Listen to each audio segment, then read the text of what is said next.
La historia comienza con la idea de que la vida de un elfo es en teoría la vida ideal y pacífica, ya que no falta fruta para comer y hay aún menos necesidad de cazar, pues los arcos son meramente herramientas para refinar habilidades. El contacto con los espíritus permite vislumbrar la verdad del mundo, llegando a la conclusión de que una vida así es realmente serena. A pesar de esto, el chico estaba aburrido y sentía que iba a morir deseando solo un poco de carne. Tenía la mente de un hombre de 30 años cuando nació y, después de 120 años viviendo de la misma manera, finalmente estaba cansado. Momentos después el chico termina de comer su fruta y empieza a llamar al espíritu del viento, y al instante la criatura aparece. El chico entonces revela que está harto de la vida élfica, especialmente porque recuerda todo de su vida anterior. Aquel mundo tenía todos los productos y la cultura de su antigua civilización, así que entiende claramente cómo el mundo actual carece de estímulo. Los otros elfos nunca conocieron otra vida, por eso aman el bosque y nunca se quejan de nada. Su raza no envejece rápido, los elfos viven más de 1000 años y, cuando el cuerpo físico muere, el espíritu permanece en la naturaleza hasta el fin del mundo. Él piensa que, aunque solo ha estado allí 100 años, ya está llegando a su límite. Cansado de comer solo fruta e incapaz de soportar la idea de continuar así, quiere salir y experimentar cosas nuevas, y es mejor hacerlo antes de convertirse en un espíritu atado al mundo hasta el final de los tiempos.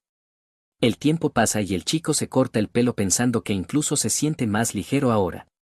Como los elfos viven en lo profundo del bosque, no tiene idea de lo que le espera más allá de la barrera élfica y, al ponerse la ropa, se prepara para partir. Afirma que no hay nadie a quien realmente quiera despedirse, pero cree que se volverán a encontrar si el destino lo permite. Actualmente lleva un arco y flechas, una bolsa llena de comida y, por supuesto, un cuchillo.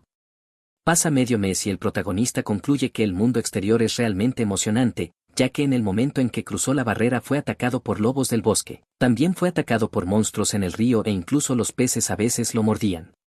Aún así, encuentra todo fascinante y se pregunta qué podría hacer con las garras de los lobos, suponiendo que los colmillos más grandes podrían convertirse en dagas y los más pequeños quizá podrían atarse juntos. Tal vez realmente debería aprender algo de artesanía primero. Poco después el chico empieza a observar el paisaje, pensando en cómo el horizonte parece extenderse para siempre y el mundo parece infinito. En la siguiente escena está cerca de una puerta y un guardia humano le pregunta si es su primera vez en la ciudad, ya que hay una tarifa de 20 monedas de cobre para entrar. Sin embargo, el protagonista está completamente confundido y el humano pregunta si siquiera sabe qué es el dinero. Nuestro héroe se sorprende pensando con decepción que el dinero también existe allí. El guardia pregunta si el chico conoce a alguien en la ciudad, diciendo que estaría dispuesto a llamar a esa persona, pero Asier no está contento con la situación, aún así piensa que tendrá que preguntar si puede vender esos colmillos. En ese momento se acerca un grupo de aventureros y una chica pregunta si puede hablar con él. Por un momento nuestro héroe está confundido y momentos después la chica toma al elfo de la mano y lo lleva a otro sitio. Ella comienza a mirarlo fijamente para luego preguntar si acaso es un elfo de alto nivel. Observa a Asier con atención pensando que un alto elfo parece estar cubierto por una luz centelleante, algo causado por la inmortalidad de su alma que no puede ocultarse. Ante la situación, el protagonista piensa que nunca tuvo intención de ocultar su identidad. Cambiando de tema, la chica pregunta qué está haciendo un alto elfo como él en una ciudad humana. Él responde que se aburrió del bosque y decidió echar un vistazo al mundo exterior. Al oír esto la chica se sorprende. Se revela que el nombre del protagonista es Asier y así lo llamaban en la aldea. Al oír el nombre, la expresión de la chica cambia a una de decepción y el protagonista nota el cambio en su rostro. Otra chica del grupo supone que quizá Asier ha vivido en el mundo exterior durante mucho tiempo, imagina que incluso los elfos pueden cambiar por su entorno. Luego se disculpa por sugerir tal cosa a un alto elfo pero cree que el destino los reunió y que debe ofrecerle ayuda. Asier le agradece diciendo que sería genial, pero que no hay necesidad de llamarlo noble. La chica se sorprende por la respuesta y enseguida besa su mano. Asier está confundido pensando que un apretón de manos habría sido lo normal. Él realmente aprecia la ayuda de la chica, pero aún así planea desaparecer en cuanto pase por la puerta. En la siguiente escena la misma chica le dice al guardia que responderá personalmente por el protagonista y también cubrirá la tarifa de entrada. Comienza a pagar en lugar de nuestro héroe, y entonces un hombre del grupo se acerca a Asier explicando que son un grupo de aventureros de 6 estrellas. Los principiantes son de 1 estrella y hay muy pocos aventureros de 7. Ser de 6 estrellas los coloca entre los mejores de todo el estado. Convencido, el protagonista simplemente aplaude. Poco después el guardia llama a Asier, diciendo que es libre de entrar como quería, pero advirtiendo que si causa algún problema su garante será responsable. Asier empieza a leer un papel con las reglas de la ciudad, que indican no robar y pagar impuestos si se queda mucho tiempo. El guardia entonces pide al protagonista que escriba su nombre en el documento. Al ver el nombre Asier, el hombre se presenta como Rodner y dice que si surge algún problema Asier puede buscarlo.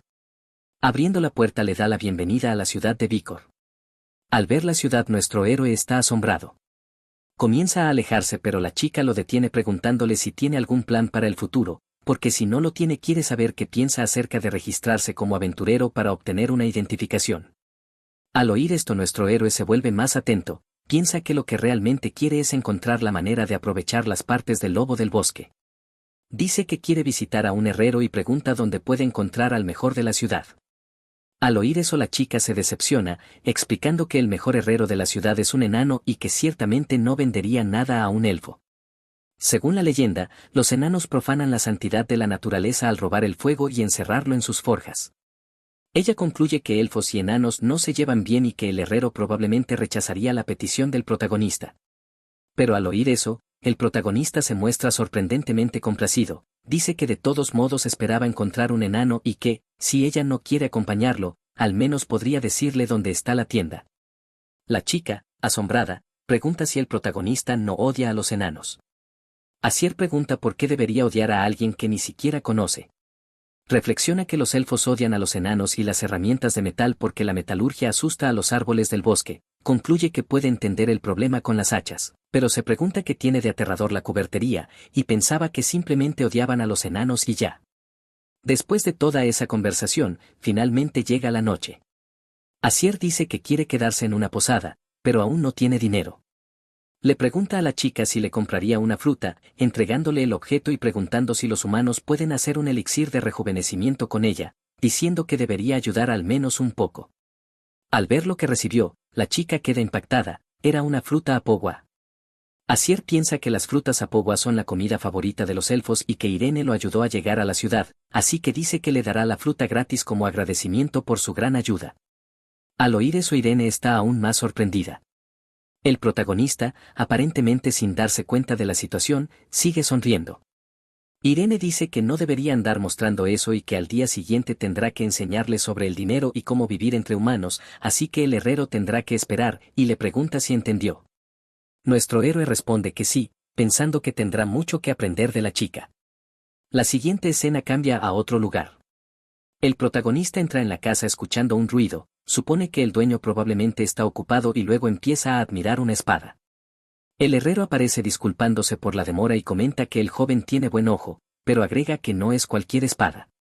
Luego el herrero observa fijamente al protagonista y le pregunta qué hace un elfo inmundo como él en su tienda, diciendo que no tiene nada que venderle. Al oír eso, el protagonista permanece en silencio por un momento, pero enseguida sonríe y le desea un buen día. Mirando la daga comenta que es muy buena pero que no está allí para comprar nada. Saca una botella de cerveza diciendo que trajo un pequeño regalo. El enano pregunta que podría saber un elfo sobre buena cerveza, pero aún así el protagonista sigue sonriendo como un tonto. El herrero entonces pregunta por qué está allí si no quiere comprar nada. Asier coloca un objeto sobre la mesa explicando que es un colmillo de lobo del bosque que él mismo derribó y que le gustaría convertirlo en un cuchillo. Dice que no quiso desperdiciar las partes del animal. El enano sigue analizando el objeto y pregunta si el elfo está loco, porque un colmillo de ese tamaño solo puede venir de un lobo gigante y no es el tipo de cosa con la que un aficionado pueda trabajar. El chico responde que precisamente por eso quiere aprender del enano más hábil de la ciudad y que, como no pudo aprovechar la piel, al menos quería usar las garras y los colmillos. Al oír eso, el enano parece no tener muchas opciones, dice que Asier probablemente podría encargarse de la tarea por sí mismo y que, siendo tan fuerte, podría ganar buen dinero como aventurero. Al oírlo, nuestro héroe se sorprende, preguntándose si eso significa que el enano está dispuesto a forjar armas para él. Poco después el chico dice que no está interesado en ser aventurero, de hecho quiere convertirse en herrero y estaría dispuesto a entrenar 10 o 20 años si lo aceptan. Al oír eso, el anciano queda impactado, diciendo que el chico está completamente loco, pero añade que realmente no importa porque puede lidiar con ese tipo de locura mucho mejor que con la arrogancia. Acepta al chico como aprendiz, diciendo que sería un desperdicio que esos materiales se perdieran. Al oír eso el elfo extiende su mano hacia el enano y el herrero se sorprende por el gesto, sin embargo, no puede negarse después de ver la expresión alegre del protagonista. La siguiente escena muestra a Irene, quien parece haber oído acerca de las hazañas del protagonista, aún así quiere saber por qué está trabajando en la tienda de un enano. El chico, confundido, responde que es simple, haciendo eso ganará dinero. La posada que ella le consiguió era sin duda extravagante, pero una vez que tenga suficiente dinero para ser independiente, definitivamente piensa devolvérselo. Sin embargo, la chica insiste en que eso está fuera de discusión, argumenta que si un enano lo toca, asustará a los árboles y los espíritus lo odiarán por ello, preguntando qué pasaría si lo abandonaran. Pero Asier rápidamente la corrige, diciendo que está completamente equivocada. Explica que los espíritus no odian el olor del metal, menciona que los árboles sí odian ser talados con hachas, pero aún así no son tan frágiles. Al oír esto la chica está confundida. Asier dice que si mantienen al menos una planta en maceta cerca, apuesta a que podría llevarse bien con los espíritus allí. En ese momento aparece el enano y el protagonista le pregunta si podría colocar una maceta en la tienda, el hombre guarda silencio y Asier interpreta ese silencio como permiso para hacer lo que quiera. Mirando a la chica, dice que podría enseñarle más sobre los espíritus, pero ya que está allí al menos debería comprar algo. Mostrándole un arma recomienda esa daga, la chica está de acuerdo en que el arma es muy impresionante, ya que sabe que fue hecha por enanos. Luego pregunta si no le molestaría que ella la comprara. Asier responde que solo se molestará si descuida su mantenimiento y le pide que la trate con cuidado. Al oír eso la chica se sorprende y dice que el chico ve cosas que ella jamás podría percibir, luego pregunta a Asier si realmente puede comprar esa daga porque definitivamente la cuidará bien. Mientras tanto el enano observa todo el intercambio pensando que nunca imaginó que un paso tan pequeño pudiera ayudar a aliviar la hostilidad entre elfos y enanos, pero aún así una arma de alta calidad siendo empuñada por una valiosa aventurera era suficiente para hacerlo sentir satisfecho. El tiempo pasa después de eso y Asier continúa viviendo en la ciudad de Vícor durante un año entero. Irene y su equipo visitan el lugar para comprar y reparar equipo, lo que termina atrayendo más clientes e incluso empleados. No solo eso, sino que el protagonista llega al punto en el que puede clavar clavos, la falta de metal causaba mucha tristeza y los clavos eran lo mejor que el chico podía producir. Hacer todo esto es bastante divertido y mientras más trabaja más dinero gana, aún así Irene sigue cubriendo la mayor parte de sus gastos de vida. Según lo que ella le enseñó sobre el valor del dinero, su alojamiento cuesta alrededor de 50.000 yenes por noche. El chico siempre intenta darle el dinero a Irene, pero ella dice que él ya le está enseñando sobre los espíritus a cambio. Asier incluso se había quejado con Rodner al respecto, pero el hombre solo se rió en su cara diciendo que la dama elfa es su garante y no es como si pudiera dejarlo por su cuenta. Sin embargo, si realmente quiere dejar esa posada podría encontrar un lugar seguro, y Rodner está seguro de que eso también tranquilizaría la mente de Irene. Luego el protagonista empieza a pensar en sus compañeros, reflexiona que realmente fue bendecido con todas esas amistades. Axelman Arryn y los demás están fuera en una misión de largo plazo y planea hablar con ella al respecto cuando vuelva, porque está seguro de que esta vez estará de acuerdo. Así el tiempo pasa una vez más. Entonces alguien entra en la tienda, Asier llama a la chica y Martina le da la bienvenida. El chico intenta preguntar dónde estaba Irene pero la chica, desesperada, dice que definitivamente necesita su ayuda con un espíritu que se ha descontrolado. Al oír eso el protagonista se sorprende, toma a la chica por los hombros diciendo que deberían hablar de esto en otro lugar. La escena cambia a otra ubicación. La chica dice que puede llevar tiempo explicar la situación porque definitivamente no es una historia agradable. Recibieron una solicitud de la ciudad de Garolet, que está a más de 2 semanas de distancia, no solo eso, sino que Irene fue específicamente solicitada porque involucra a un espíritu. Lo que ocurrió es que el río Garolet fue contaminado y el espíritu del agua está fuera de control, así que les pidieron levantar la maldición. Irene dijo que uno de los residentes de la ciudad enfadó al espíritu y cualquiera que beba el agua cae enfermo, sin embargo, mientras más y más peces están muriendo, la vegetación permanece completamente intacta. Al oír eso el protagonista se sorprende, pensando que es imposible que un espíritu del agua contamine el mismo agua en la que habita y que esto no es una maldición, es contaminación. Garolet es una ciudad recién establecida, fundada donde se descubrieron ricos depósitos minerales hace 10 años, lo que significa que toda la contaminación causada por la alteración del maná está siendo culpada al espíritu del agua. En la siguiente escena nuestro héroe pregunta qué tipo de persona es el señor de Garolet. La chica dice que es una familia noble recién nombrada por el rey y que están muy ansiosos por expandir las operaciones mineras. Al oír eso Asier piensa que el hombre podría saber realmente cuál es el problema y solo está intentando desviar la culpa, pero también podría ni siquiera darse cuenta de que se trata de un problema ambiental. Martina continúa explicando que Irene está haciendo todo lo posible para calmar al espíritu vengativo en Garolet y que Kreia se quedó atrás para protegerlas por si acaso. Asier dice que ella recorrió todo ese camino solo para pedir su ayuda, pensando que es realmente una situación seria. Afirma que la habilidad de Irene para comunicarse con los espíritus está creciendo y es bueno oír eso a pesar de las circunstancias. Si lo único que quería era cumplir la solicitud podría haberlo hecho destruyendo el agua donde reside el espíritu, lo cual temporalmente le impediría influir en el mundo. Pero Asier piensa que Irene entiende completamente el problema y se movió para resolverlo, y está feliz de que su primer instinto haya sido tratar de hacerse amiga de la criatura. Entonces el protagonista dice que ayudará, mencionando que ofrece su ayuda libremente, pero que necesitarán hablar con otra persona más. Los enanos han trabajado con metales desde tiempos antiguos y son muy conocedores de los efectos dañinos de los metales, por eso deben buscar la ayuda de un enano experimentado. La escena cambia de nuevo y el enano dice que entiende de qué habla Asier. Si alguien del gremio de herreros investiga, la verdad seguramente llegará al rey. Concluye que él mismo investigará, dejando a los dos sorprendidos por lo que escucharon.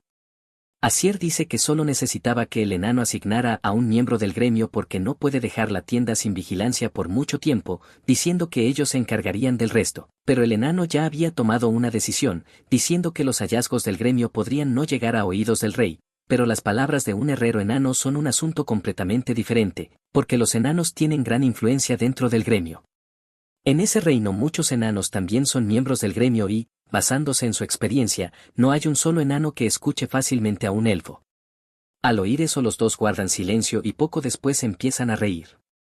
El tiempo pasa otra vez y alguien dice que esto es un problema para todos los que trabajan allí porque si esa mina cierra el precio de los metales se disparará, y otra chica dice que eso causaría que muchas otras minas empezaran a surgir también. El grupo ya estaba preparándose para partir y la otra chica dice que esto los afecta directamente, instando a todos a tener cuidado. Entonces el enano dice que él irá primero al gremio en la capital real. La siguiente escena corta a otra ubicación con el protagonista pensando que el señor de Garolet es un problema, pero está seguro de que el enano puede encargarse. Él es un elfo viviendo en el mundo de los hombres, así que solo hará lo que cualquier elfo normal podría hacer. La siguiente escena muestra al protagonista en medio del bosque. Poco después termina encontrándose con alguien y el hombre se alegra de haber encontrado a su compañera diciendo que ella finalmente llegó. El protagonista, observando la situación, piensa que el joven debería estar vigilando el puesto avanzado allí. Más allá de ese punto el bosque está cubierto de niebla y si algún humano entra en él, la niebla empieza a convertirse en agua y los ahoga. El viaje de ida y vuelta para traer a Martina tomó casi un mes y quedarse allí todo ese tiempo debe haber sido agotador. Él dice que el chico hizo un excelente trabajo. En cuanto Irene regrese todos se dirigirán al lugar más seguro porque esa área no es buena para los humanos. Así el protagonista empieza a dejar ese lugar y comienza a caminar por el bosque. El protagonista mira algo y se disculpa por la demora. Se revela que Irene estaba allí y Asier dice que ella llegó tan lejos en tan poco tiempo que lo hace sentir orgulloso de llamarla conocida. Al darse cuenta de que el protagonista está allí la chica empieza a llorar rogándole que vuelva, pero Asier dice que está bien y que deje el resto en sus manos. Ella ha estado pagando todas sus tarifas de alojamiento así que al menos debería devolverle eso. Menciona que sus compañeros la están esperando. Irene se compone y comienza a caminar hacia sus compañeros. Asier entonces se da vuelta para enfrentar al espíritu preguntando qué la había estado molestando tanto. La chica no parece feliz y comienza a contar su historia. Hace mucho tiempo los indígenas que vivían allí respetaban profundamente la naturaleza. Esto se extendía al espíritu de la primavera que incluso hablaba con esas personas. Sin embargo, cuando la tierra fue invadida, los miembros sobrevivientes de la tribu fueron integrados en la nueva cultura aunque nunca abandonaron su fe. Los descendientes de la tribu se opusieron firmemente al proyecto minero y como resultado fueron exiliados. El espíritu no podía involucrarse a menos que fuera específicamente invocado, pero la tribu no quería involucrarla en el conflicto, aún así el espíritu no podía permitir que la contaminación continuara. Entonces alguien precioso apareció ante ella y resolvió toda la situación y por el bien de esa chica preciosa y del mundo en el que vive, el mal debe ser expulsado completamente. Algún tiempo después el protagonista había terminado de escuchar toda la historia, piensa que el espíritu ya tomó una decisión y simpatiza completamente con cómo se siente, pero aún así esto no está bien. Dice que entiende completamente su ira, pero si ella lleva a cabo sus planes, los débiles e inocentes también sufrirán y no debe dirigir esa ira hacia esas personas. Algunos trabajadores actúan solo con las más puras intenciones y desconocen el daño que causan sus acciones. También hay bebés inocentes ajenos al bien y al mal, con madres que cuidan de ellos. Él concluye que si continúa por ese camino ya no será el espíritu que ellos veneran. En cuanto a la contaminación, ya tiene un amigo trabajando para solucionarla, así que no debe dirigir su ira en la dirección equivocada. El tiempo pasa y, en resumen, la ciudad de Garolet fue salvada, el gremio de herreros estaba trabajando en una solución para la mina y cualquier desarrollo adicional requeriría su aprobación. La verdadera causa del incidente se hizo pública y todo se resolvió. El noble que había estado a cargo fue considerado completamente responsable de los problemas de la mina, destituido de su cargo y los indígenas exiliados fueron autorizados a regresar. Algún tiempo después el antiguo señor falleció y lo mismo ocurrió con el señor designado 3 días después de él. El señor destituido guardaba rencor hacia el rey y los rumores dicen que entregó su propia vida para lanzar una maldición sobre él, pero la verdad permanece oculta. Pasaron 3 años y Asier había comenzado a forjar cuando tuvo la oportunidad de conocer a un chico que llegó queriendo comprar algo, preguntando si había alguna armadura que combinara bien con eso. El protagonista está complacido pensando que era un arma que él mismo había fabricado y, si el chico podía blandirla con una mano, pensó que un escudo sería una buena combinación y unas botas de cuero le ayudarían a mantener el equilibrio. Después de eso el chico empieza a alejarse y Asier piensa que es una persona sólida, alguien que probablemente se convertirá en un gran aventurero. Si las cosas van bien ahorrará el dinero que gane y volverá para obtener mejor equipo, y si eso sucede incluso podría elegir su trabajo nuevamente, algo que Asier estaría encantado de ver. El nombre del chico es Astori y Asier espera volver a verlo. La siguiente escena corta a otro lugar y el protagonista está en su fragua, también entrena con su arco y flechas, pero es realmente malo en ello. Uno de sus trabajos también es analizar algunos objetos, con el tiempo incluso se corta el cabello y el chico parece disfrutar realmente de su vida. Luego pasaron 10 años desde que comenzó a entrenar como herrero, el enano incluso empieza a hablar de casarse diciendo que tiene una prometida que fue elegida para hacerse cargo del negocio familiar. Asier está sorprendido pensando que 90 años para un enano son aproximadamente equivalentes a finales de los 20 para un humano, está asombrado por lo que oye. El enano se irrita diciendo que algún día Asier también tendrá que pensar en su propio futuro y el chico piensa que ese momento realmente se está acercando. Ese enano había tenido muchos alumnos durante la última década, muchos de ellos son lo suficientemente hábiles como para dirigir sus propios negocios y, incluso si el enano se fuera, la ciudad de Vícor no sentiría la falta de herreros. Las semillas que tanto tiempo pasó plantando habían crecido en magníficos árboles. Aparentemente uno solo debería convertirse en aprendiz de un enano después de ser ya un herrero experimentado, lo que hace que Asier se dé cuenta de que fue bastante arrogante al convertirse en aprendiz sin saber nada. Aún así el enano lo aceptó creyendo que tenían una verdadera conexión. El número de herreros no fue lo único que cambió en esa década. Un ejemplo es que el grupo de Irene ascendió a lo más alto convirtiéndose en un equipo de 7 estrellas que se disolvió hace 3 años. Otra cosa interesante también ocurrió. El guerrero Creyas y la sacerdotisa Martina acabaron casándose, se retiraron después de un tiempo y ahora esperan entrenar a la próxima generación, algo que Asier cree que es el camino correcto. En cuanto a Irene, ella fue a la ciudad en busca de nuevos compañeros despidiéndose de él con una sonrisa y abrumándolo con innumerables advertencias casi como si fuera su madre. También está la primera persona que conoció en esa ciudad, Rodner, que ascendió de rango y se convirtió en capitán de la guardia. Incluso ahora siguen disfrutando de compartir una bebida y conversar juntos. El tiempo volvió a pasar y aquel chico llamado Astori se convirtió en un guerrero por mérito propio, aún tiene un largo camino por recorrer, pero sin duda es un aventurero sólido.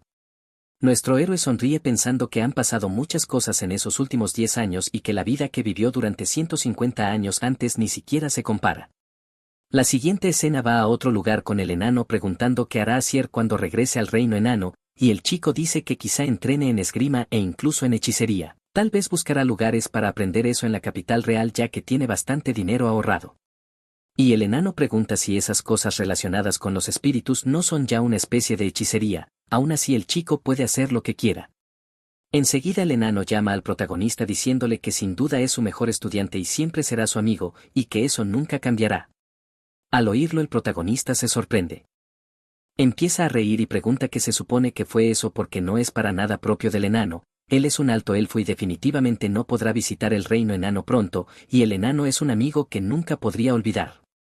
El enano entonces pregunta quién está actuando raro ahora y enseguida golpea a Asier en el estómago diciendo que debe venir al reino enano en 50 años, si se convierte en el mejor herrero del país será coronado rey y, una vez en el trono, hará que los elfos puedan entrar y salir cuando quieran, y cuando llegue allí debe presentarse con orgullo como su aprendiz. La fragua es el núcleo de la cultura enana y solo a través de la habilidad uno puede alcanzar cualquier posición, incluso convertirse en rey. Así pasa el tiempo y la herrería que dejó su maestro fue tomada por uno de sus estudiantes, y Asier pidió prestada la fragua por solo un momento para forjar un cuchillo. El maestro lo había licenciado oficialmente como herrero de nivel avanzado y Asier literalmente tuvo que arrancar esa licencia de las manos de los enanos del gremio. Con eso el chico ya estaba preparado para su viaje y añadió tanto su licencia de aventurero como el cuchillo a su equipaje. Estaba a punto de dejar la ciudad de Vícor pensando que la capital real está a unos 10 días en carruaje y aún más a pie, pero ya que tiene la oportunidad debería caminar hasta allí y reflexionar sobre los últimos 10 años y sobre cómo solía ser su vida. Un hombre pregunta si está allí para aprender esgrima y hechicería, diciendo que el chico es bastante excéntrico. Tomando un mapa en mano el chico empieza a caminar por la capital real. La capital, Orfeo, está situada justo en el centro del reino de Ludeira y eso probablemente es obvio, pero es mucho más bulliciosa y próspera que la ciudad de Vícor. Allí hay 3 escuelas principales para aprender esgrima, conocidas colectivamente como las 3 disciplinas, primero el estilo real ludeano, luego el estilo Lucian de gran espada y el estilo pesado. Él cree recordar haber oído de otro estilo, pero piensa que simplemente colapsó por falta de discípulos. Se pregunta cuál elegiría si tuviera que hacerlo. En ese momento el protagonista mira hacia adelante y nota a una artista callejera, pero justo en ese instante el chico es sorprendido por algo. La chica frente a él desenvaina una espada y corta la fruta que tenía delante. Nuestro héroe se sorprende pensando que esto es definitivamente imposible, no diría que la hoja esté desafilada, pero debería saber cómo logró hacer un corte tan limpio. Menciona que lo vio con sus propios ojos pero aún así no puede negar la belleza en el movimiento de su espada. Luego el protagonista se acerca a su mesa y le entrega una moneda, la chica se sorprende porque es una moneda de plata. Nuestro Jarro hace una reverencia ante ella diciendo que su técnica robó completamente su corazón y pide ser aceptado como su aprendiz. Pero al oír eso la chica no entiende nada. Asier dice que pagará matrícula e incluso hará los quehaceres rogándole que le enseñe, sin embargo la chica no parece saber qué decir. Asier por su parte dice que aún no sabe qué estilo practica ella, pero aún así quiere ser alguien que empuñe su estilo de espada. La chica dice que lo entiende y que lo llevará a su dojo, pero está segura de que cambiará de opinión una vez que lo vea por sí mismo. La escena se mueve a otra casa, la chica explica que una de las 4 disciplinas solía enseñarse allí y que ese era el dojo Yosahiro. Sin embargo el maestro de la escuela fue derrotado por la escuela Ladrán, usaban espadas de madera pero fue golpeado tan fuerte que terminó perdiendo la vida. Otros estudiantes intentaron revivir el dojo, pero hubo muchas disputas internas sobre quién debía suceder al maestro, su intento de venganza fue aplastado y como resultado el dojo nunca se recuperó. Su madre y ella fueron ignoradas y perdonadas, marcando el fin de ese lugar como dojo, porque ese lugar ahora solo tiene valor para espectáculos, no para combate. Su estilo es todo lo que queda de las enseñanzas de su padre y ella desarrolló su propio método. Sin embargo, aprender su estilo puede atraer atención no deseada de la escuela Ladrán, así que le pide a Asier que siga su propio camino. Pero nuestro héroe dice que está bien porque el estilo que ella mostró es exactamente lo que quiere aprender, no sabe qué tan fuertes son los estudiantes Ladrán, pero no tiene miedo. Aún así, antes de empezar quiere que ella le permita trabajar en su espada durante una semana, porque esa espada no puede seguir el ritmo de sus movimientos. Al oír eso la chica pregunta quién es él responde que es un elfo hábil en arquería y comunicación con espíritus y también un gran herrero. Concluye que será el primer aprendiz del renacido dojo Yosujiro. Luego aparece la madre de Kaya preguntando si hay otro invitado, pero ella responde que no, porque aceptarán oficialmente a Asier como aprendiz desde ese día. El tiempo pasa y las cosas se vuelven rápidamente muy ocupadas, la madre de Kaya sufría de un problema en el pecho, así que Asier fue al bosque a recoger hierbas medicinales. Kaya actúa en las calles para pagar la medicina de su madre y, como Asier es algo así como un especialista en esa área, Pero si ella lleva a cabo sus planes, los débiles e inocentes también sufrirán y no debe dirigir esa ira hacia esas personas. Algunos trabajadores actúan solo con las más puras intenciones y desconocen el daño que causan sus acciones, y también hay bebés inocentes ajenos al bien y al mal, con madres que cuidan de ellos. Él concluye que si continúa por ese camino ya no será el espíritu que veneran. En cuanto a la contaminación, ya tiene un amigo trabajando para solucionarla, así que no debe dirigir su ira en la dirección equivocada. El tiempo pasa y, en resumen, la ciudad de Garolet fue salvada. El gremio de herreros estaba trabajando en una solución para la mina y cualquier desarrollo adicional requeriría su aprobación. La verdadera causa del incidente se hizo pública y todo se resolvió. El noble que había estado a cargo fue considerado completamente responsable de los problemas de la mina, destituido de su cargo y los indígenas exiliados fueron autorizados a regresar. Algún tiempo después el antiguo señor falleció y lo mismo ocurrió con el señor designado 3 días después de él. El señor destituido guardaba rencor hacia el rey y los rumores dicen que entregó su propia vida para lanzar una maldición sobre él, pero la verdad permanece oculta.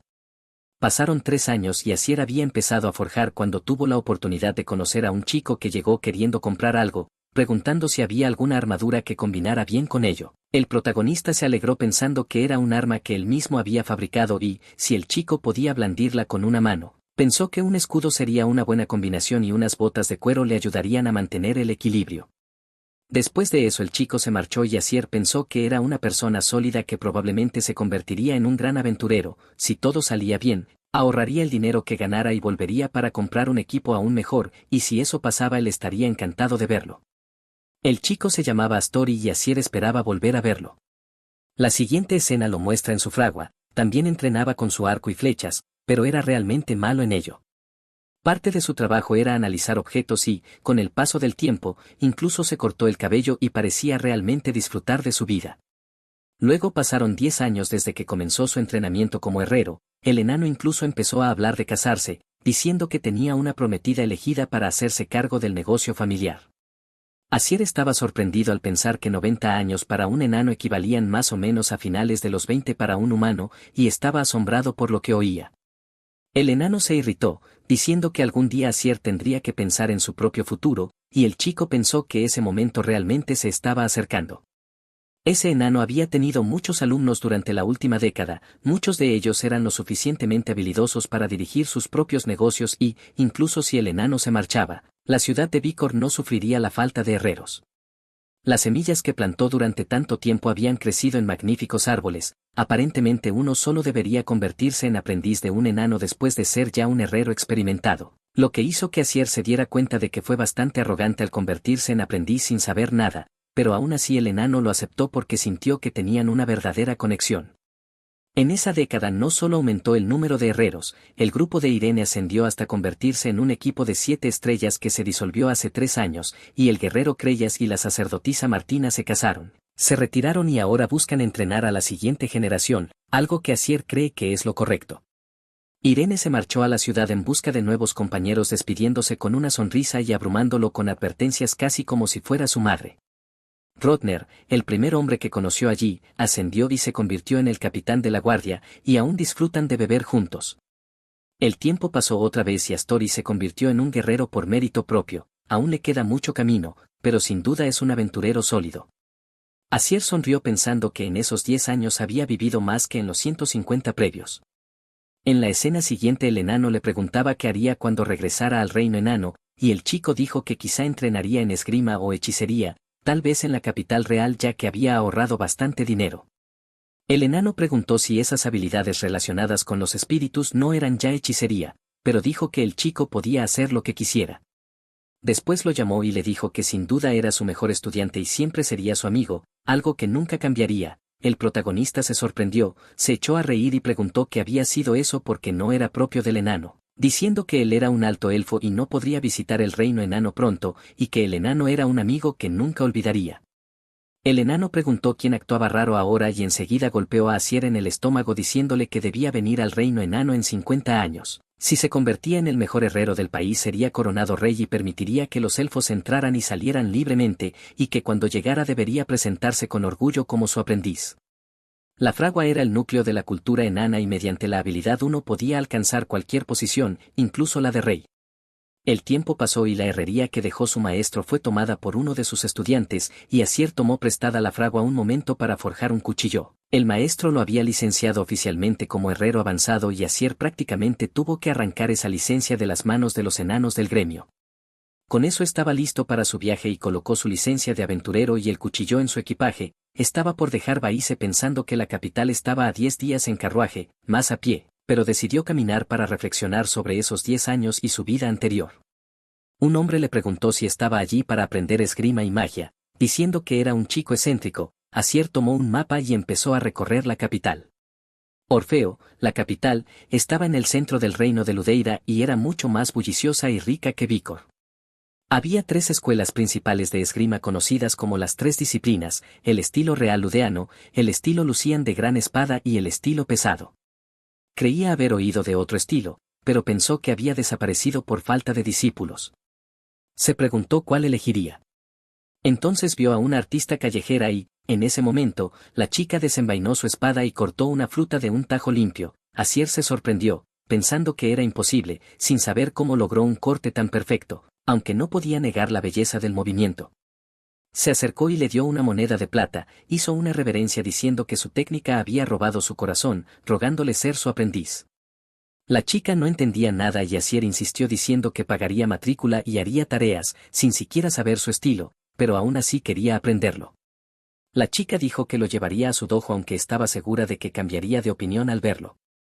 Llegaron a una casa donde explicó que allí se enseñaba una de las 4 disciplinas, el dojo Yosahiro, pero el maestro fue derrotado por la escuela ladrán usando espadas de madera y murió por el golpe. Los intentos de reavivar el dojo fracasaron por disputas internas, su venganza fue aplastada y el dojo desapareció. Ella y su madre fueron ignoradas y perdonadas, y el lugar solo servía ahora para espectáculos. Su estilo era lo único que quedaba de las enseñanzas de su padre y ella había desarrollado su propio método. Aprenderlo podría atraer la atención indeseada del ladrán, así que le pidió a Asier que siguiera su camino, pero él dijo que ese estilo era exactamente lo que quería aprender. No sabía cuán fuertes eran los de ladrán, pero no tenía miedo. Antes de comenzar quería una semana para trabajar en su espada porque no podía seguir el ritmo de sus movimientos. La chica preguntó quién era él y respondió que era un elfo hábil en arquería y comunicación con espíritus y también un gran herrero. Concluyó que sería el primer aprendiz del renacido dojo Yosujiro.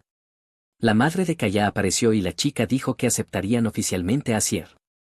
El tiempo pasó y todo se volvió muy ocupado. La madre de Kaya tenía un problema en el pecho, así que Asier iba a buscar hierbas medicinales. Kaya actuaba en las calles para pagar la medicina, y ya que él era especialista en ese ámbito, eligió ahorrarles tiempo y dinero.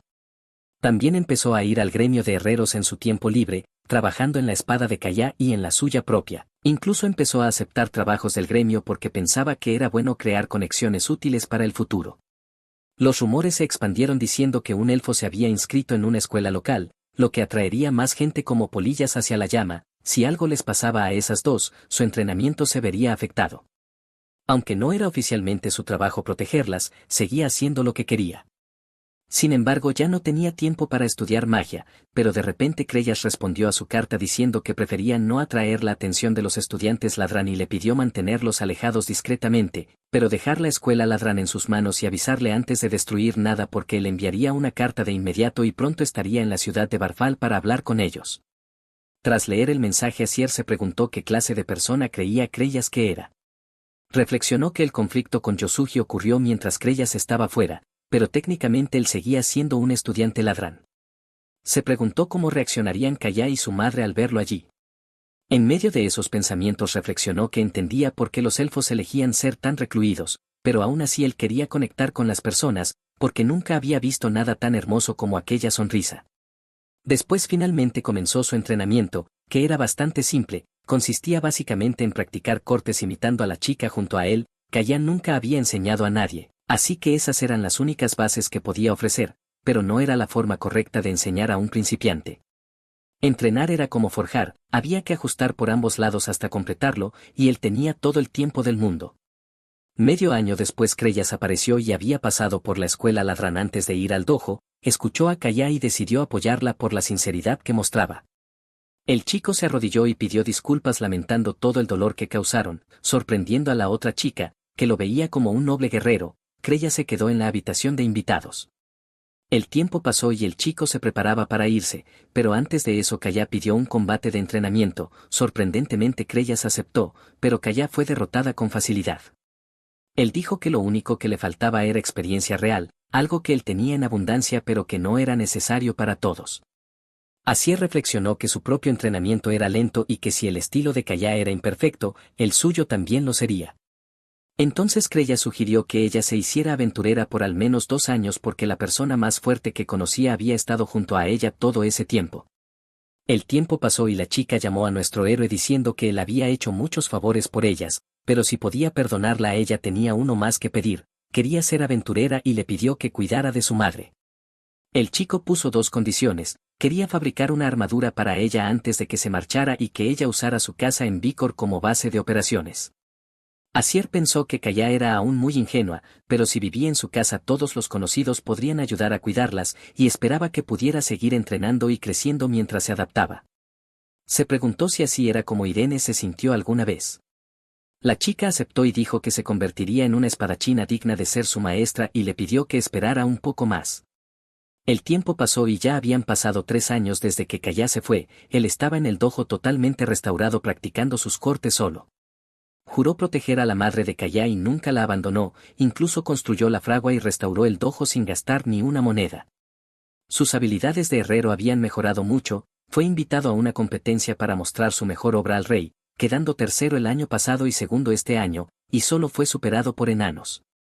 Quizá era porque ciertos nobles lo molestaban, pero al ver que era más terco que un enano lo dejaban en paz.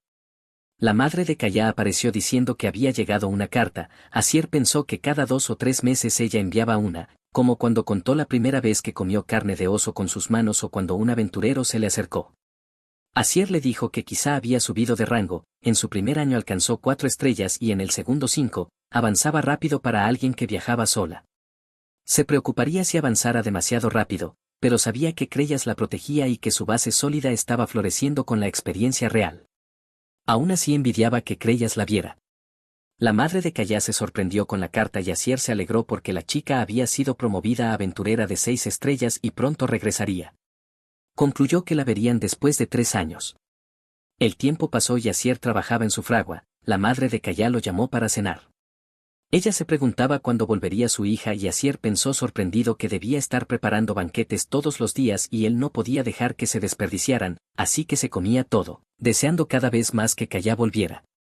En ese mismo momento apareció un tipo de espíritu. Asier ya lo había sentido y el espíritu le dijo que debía salir un momento, luego lo llevó a una puerta donde apareció la silueta de alguien. Asier quedó atónito, Kaya ya había regresado. En cuestión de segundos ella corrió hacia él pensó que estaba seguro de algo y de pronto su espada se hizo añicos, dándose cuenta de que esos 3 años no habían sido en vano y que ella había florecido como una flor impresionante. La madre de Kaya apareció diciendo que había pasado mucho tiempo. El protagonista también notó que la otra chica, Irene, estaba allí y no parecía contenta. Asier preguntó si necesitaba su poder. La escena cambió y Irene dijo que hacía tiempo, pero aún necesitaba pedirle ayuda. Mencionó que Creyas presentó a Kaya para guiarla hacia él y que, en nombre de los elfos, necesitaba su ayuda porque varios nobles ladrán habían estado capturando y encarcelando elfos. Asier se preguntó si era tan fácil capturar elfos. Irene preguntó si los únicos elfos que conocía eran los inadaptados que trabajaban como aventureros o los que vivían en lo profundo del bosque, porque los elfos comunes que viven fuera del gran mar de árboles no están acostumbrados al combate. Poder hablar con los espíritus es una cosa, pero hacerlo en batalla es completamente distinto. En resumen, no es imposible que los humanos capturen elfos. Estos nobles habían estado invadiendo aldeas élficas con ejércitos privados. Las aldeas son tan aisladas que la mayoría ni siquiera lo nota. Muchas cosas les ocurren a los elfos capturados, son aislados sin ver nada y se les administran sustancias para mantener sus sentidos desorientados y evitar su conexión con los espíritus. Sin ella, solo pueden depender de los humanos para llenar ese vacío y están siendo tratados como animales. El protagonista se entristeció pensando que los elfos son muy adaptables pero también irresistiblemente atractivos. No entendía el deseo de controlar a otra persona, aunque entendía por qué los elfos serían valorados de ese modo. Irene dijo que algunos responsables eran nobles muy importantes que gobernaban la región oriental. el gobierno debía saberlo y aún así no intervenía porque castigar a figuras clave tendría consecuencias graves, y que poseer personas en secreto se había convertido en símbolo de estatus y podrían incluso legalizarlo. El protagonista permaneció en silencio. Ella dijo que no necesitaba exactamente su poder, los humanos olvidan el dolor con el tiempo y, para asegurarse de que los elfos nunca sufran así otra vez, ese dolor debe marcarse en el propio reino. La furia élfica provocada debe quedar clara cuanto antes, y por eso él lo resolvería personalmente. Irene dijo que ella rescataría a los elfos capturados mientras él hacía eso y que, si la verdad salía a la luz, quizá podrían convencer a todos los elfos del país de abandonar los bosques y migrar a otro lugar. Los elfos viven en bosques donde la influencia de la naturaleza es muy fuerte, y si se marchan el territorio será invadido por monstruos que se reproducen sin control y penetrarán en el bosque. Por eso los elfos se niegan a abandonarlos. Entonces Asier dijo que convencería a los elfos de migrar porque las cosas habían llegado a un punto crítico. Mientras tanto Irina mantiene la cabeza inclinada y el protagonista le pide que la levante porque, si llega a ese punto, él ya no podrá vivir en ese país, pero una verdad permanece, ni ella ni él tienen la culpa de esto. Justo después Kaya agarra el brazo del protagonista diciendo que aún no le ha enseñado nada, pero aún así se ha convertido en su aprendiz, curando incluso la enfermedad de su madre. Todavía necesita agradecerle por estos 3 años y sin embargo nunca hizo nada para ayudarlo. Al oír esto el protagonista se sorprende y luego sonríe, diciendo que aquel golpe que ella dio aún está grabado en sus ojos y que puede seguir su ejemplo, pidiéndole que no diga que nunca le enseñó nada porque ella ya hizo mucho más por él de lo que él hizo por ella. Si eso no basta, que siga caminando por el sendero que eligió, transmitiéndolo a nuevos discípulos o incluso a su propio hijo si algún día tiene uno. Así, aunque pasen décadas y ella ya no esté, alguien que herede su espada seguirá aprendiendo de ella. Mientras tanto Irina seguía con la cabeza inclinada, no solo se disculpaba con él sino también con Kaya porque probablemente no le dejó saber lo que pretendía hacer. Entonces el protagonista toma la mano de la chica y Kaya dice que jura mejorar aún más su espada y transmitirla a un sucesor, pero aún así ella es su maestra y debe volver para verlo mientras siga viva. Al oír eso nuestro héroe simplemente sonríe e inclina la cabeza ante la chica, que piensa que él es un hombre muy afortunado. La escena cambia a otro lugar con Asier pensando que abrió un camino a través de un bosque que alguna vez fue habitado por el pueblo élfico pero devastado por el ejército privado del marqués. En total los preparativos llevaron medio año y él simpatizaba profundamente con todos los elfos que tuvieron que soportar ser comandados por humanos durante tanto tiempo.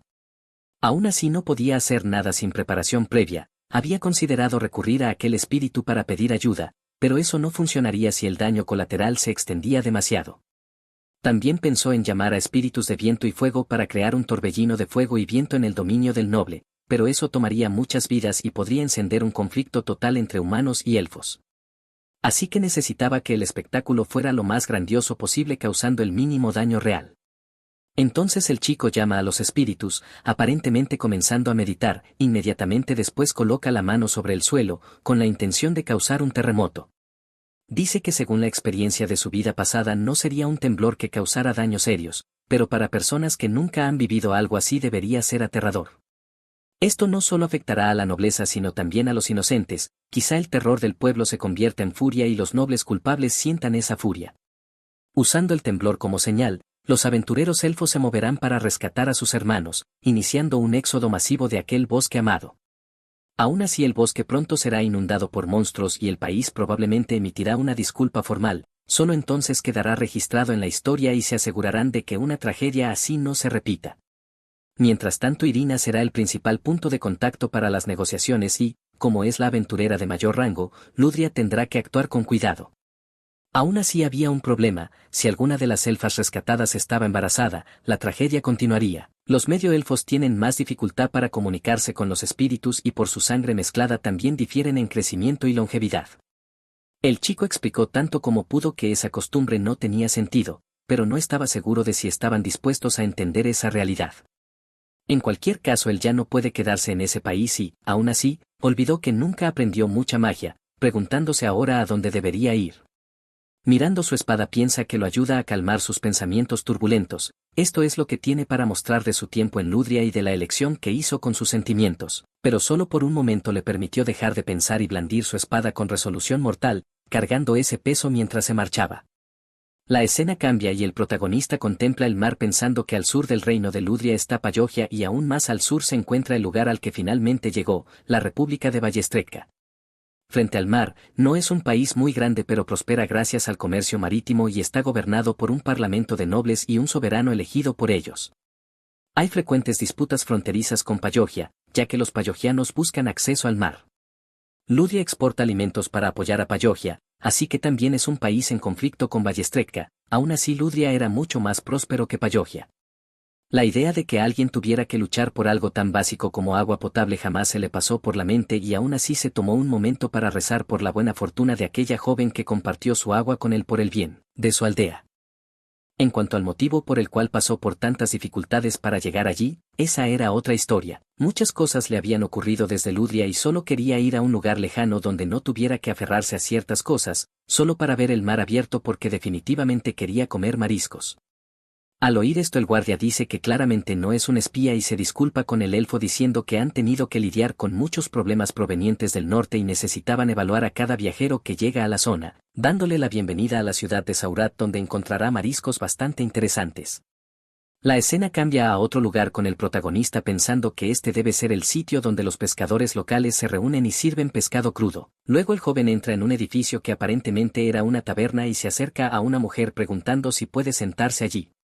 La mujer le da la bienvenida, sorprendida de ver a un elfo tan apuesto en su taberna, pregunta qué puede servirle y Asier dice que quiere su mejor pescado a la parrilla y una bebida para acompañarlo. Sorprendida, la chica dice que tiene un gran apetito para alguien tan pequeño y agrega que debe ser más fuerte de lo que parece. Al oír esto nuestro héroe se avergüenza.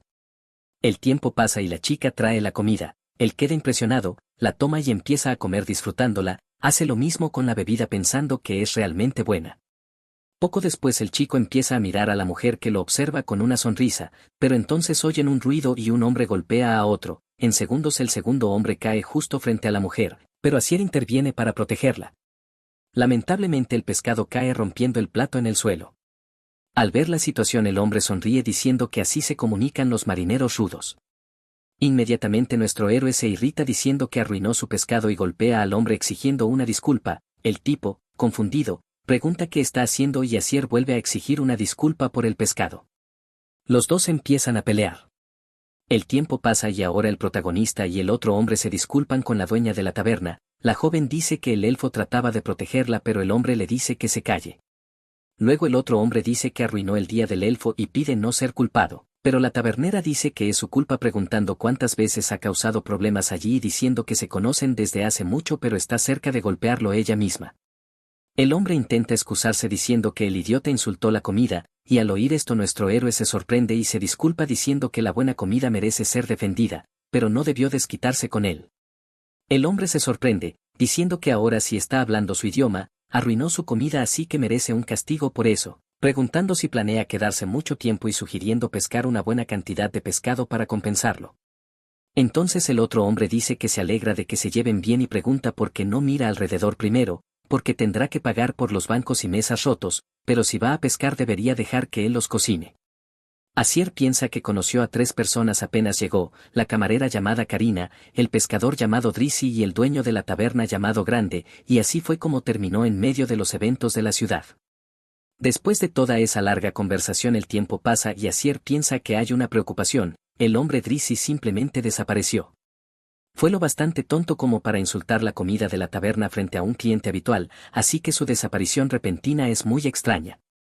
Se pregunta si Drizzy mencionó que era de alguna compañía comercial. Luego Asier empieza a examinar su brazo pensando que realmente debe tener más cuidado porque si se lesiona así podría perjudicar sus habilidades de herrero y también su esgrima, y eso sería injusto para ambas. Piensa que si aquel enano estuviera allí probablemente diría que no está entrenando lo suficiente. Aún así solo quiere acostarse en su cama diciendo que empezará temprano mañana. El tiempo pasa y por fin es de día, el protagonista ya está en la ciudad esperando que Drizzy atrape algo hoy. Poco después el chico encuentra al hombre, pero entonces estalla una disputa, el protagonista observa, dándose cuenta de que es el tipo grosero de ayer. Se acerca y le pregunta si las cosas no están tan mal porque en realidad pensaba aceptar su oferta hoy, pero entonces un hombre se acerca a nuestro héroe diciendo que eso no tiene nada que ver con él.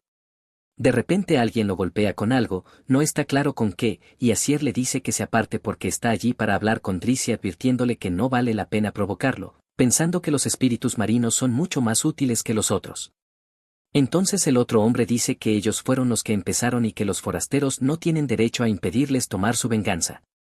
El protagonista observa la situación pensando que ahora entiende, suponiendo que deliberadamente molestaron a Drizzy la noche anterior.